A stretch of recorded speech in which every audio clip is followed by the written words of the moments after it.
এরা বলে নাকি একটা কুরকুরের প্যাকেটের মধ্যে ডিম, টমেটো, পেঁয়াজ, লঙ্কা ঢেলে দিয়ে মিক্স করে প্যাকেটের মুখটাকে ভালো করে পিন দিয়ে আটকে গরম জলে সিদ্ধ হতে দিলে এইরকম কেকের মতো একটা খাবার তৈরি হয়ে যাবে।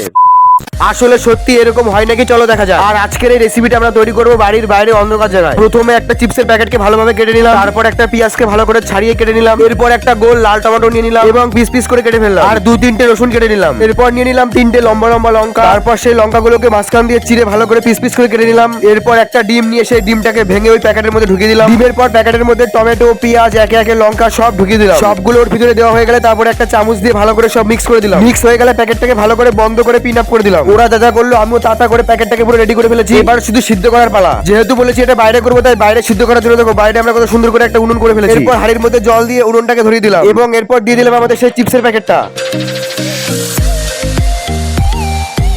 অনেকক্ষণ আগুন জ্বলার পর আমাদের প্যাকেটটা পুরো সিদ্ধ হয়ে গেছে। খুলে দেখলাম ওয়াও, একদম সেম টু সেম জিনিস তৈরি হয়ে গেছে।